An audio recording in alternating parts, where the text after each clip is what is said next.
ఇప్పుడు మీరు sudden accident డెత్లో చనిపోయినా కూడా చిన్న డిసీజ్ ఉన్నా కూడా మెన్షన్ చేయాలన్నారు. చేయాలి. అలాంటిది ఏదన్నా ఒక కేసు ఎగ్జాంపుల్ చెప్తారా?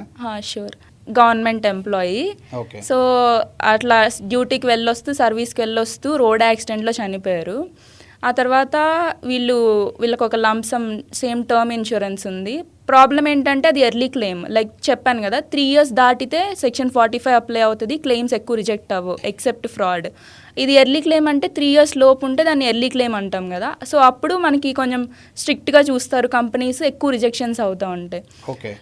ఈ పర్సన్కి ముందుగా వేరే కండిషన్ ఉంది, లైక్ సమ్ లివర్ ఎంజైమ్స్ ఎక్కువ ఉన్నాయి, ప్లస్ లైట్గా డయాబెటీస్ ఉంది. సో దానికి ట్రీట్మెంట్ తీసుకుంటున్నారు, అది కంపెనీకి డిస్క్లోజ్ చేయలేదు అనే రీజన్ తోటి రిజెక్ట్ చేశారు. ఆ తర్వాత వీళ్ళు ఏం చేశారంటే, ఫస్ట్ మనకి 1 crore కంటే తక్కువ ఉంటే మనము డిస్ట్రిక్ట్ కమిషన్కి వెళ్తాము. ఆ తర్వాత స్టేట్ కమిషన్, అట్లా తర్వాత నేషనల్ కమిషన్, అట్లా ఉంటుంది.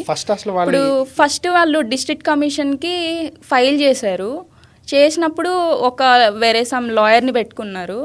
ఆ తర్వాత ఆ కేసు అనేది ఏమైందంటే, యాక్చువల్గా మనం చెప్పుకుంది ఏంటి, కంపెనీ అనేది రిజెక్ట్ చేసింది ప్రీ ఎగ్జిస్టింగ్ డిసీజ్ ఉండడం వల్ల అనేది. కానీ ప్రాబ్లం ఏంటంటే అతనికి ఆ తర్వాత డెవలప్ అయింది, ఆ మూమెంట్కి లేదు. ఓకే. అంటే ఎంత టైం ఫ్రేమ్లో ఇది డెవలప్ అయిందండి? అంటే ఆయన ఇన్సూరెన్స్ తీసుకునేటప్పటికి యాక్చువల్గా లేదు. ఇప్పుడు ఇక్కడ ప్రాబ్లం ఏంటంటే, మనం ప్రీ ఎగ్జిస్టింగ్ డిసీజ్ మనకు ఉంటే డిస్క్లోజ్ చేయడం కాదు, మనకి ప్రీ ఎగ్జిస్టింగ్ డిసీజెస్ ఉన్నప్పుడు, ఫర్ ఎగ్జాంపుల్ నేను ఒక కంపెనీకి వెళ్తా, నేను ఈ డిసీజ్ చెప్తే నాకు ఒక కంపెనీ ఇవ్వలేదు, నేను ఈ కంపెనీ ఇవ్వలేదని ఇంకొక కంపెనీ దగ్గరికి వెళ్ళిపోయి చెప్తా మళ్ళీ నాకు ఇన్సూరెన్స్ కావాలి అని. ఆ సెకండ్ కంపెనీకి నాకు ఫస్ట్ కంపెనీ రిజెక్ట్ చేసిందనే విషయం కూడా చెప్పాలి. ఇప్పుడు ఫస్ట్ కంపెనీ రిజెక్ట్ చేసిందనే విషయం సెకండ్ కంపెనీకి చెప్పకపోతే, అంటే వాళ్ళు నీ రిస్క్ని అసెస్ చేసి నీకు ఇవ్వలేదు, సో నువ్వు సెకండ్ కంపెనీ రిస్క్ అసెస్ చేయడానికి కూడా నువ్వు ఆ విషయం చెప్పాలి. వీళ్ళు ఇప్పుడు ఇన్సూరెన్స్కి అంతా కూడా ఒక నెట్వర్క్ ఉంటుంది కదండి. ఇప్పుడు ఎలా అయితే యూనియన్స్ ఉంటాయో అలా ఇన్సూరెన్స్ కంపెనీస్ కూడా ఒక నెట్వర్క్ ఉంటాయి కదా.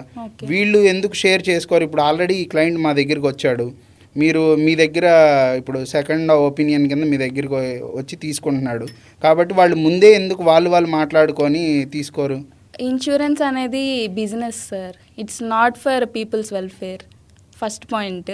సో వాళ్ళు క్లెయిమ్స్ ఇచ్చేటప్పుడు ఇవన్నీ చూస్తారు, పాలసీ ఇచ్చేటప్పుడు మనం చెప్పిన దాన్ని బేస్ చేసుకొని ఇస్తారు, క్లెయిమ్స్ ఇచ్చేటప్పుడు థర్డ్ పార్టీ ఇన్వెస్టిగేషన్ పెట్టుకొని మొత్తం ఇన్వెస్టిగేట్ చేస్తారు. మనం ఎక్కడ ట్రీట్మెంట్ తీసుకున్నాము, మనకి ఇంకా ఏమేం పాలసీస్ ఉన్నాయి, మనం ఎక్కడ వర్క్ చేస్తాము, అక్కడికి వెళ్ళి ఆ సరౌండింగ్స్లో. ఇప్పుడు ఫర్ ఎగ్జాంపుల్ ఇతనికి డిసీజ్ ఉంది, అతను ఖచ్చితంగా లీవ్స్ పెట్టుంటాడు కదా, సో అతను ఎంప్లాయ్మెంట్ ప్లేస్కి వెళ్తే తెలిసిపోద్ది, అతని చుట్టుపక్కల పీపుల్ని అట్లా రకరకాలుగా వాళ్ళు ఇన్వెస్టిగేట్ చేస్తారు. సో ఇన్సూరెన్స్ కంపెనీ నుంచి మనం దాచిపెట్టగానే పాలసీ తీసుకోగానే సక్సెస్ఫుల్ కాదు. ఓకే. సో క్లెయిమ్స్ అప్పుడైనా ఖచ్చితంగా దొరికిపోవాల్సిందే. సో బెస్ట్ పాలసీ ఏంటంటే, ఆనెస్ట్గా ఉంటే పాలసీ ఇవ్వకపోతారు మహా అయితే, కానీ క్లెయిమ్ రిజెక్షన్ అనేది ఇట్స్ వెరీ సివియర్ కదా.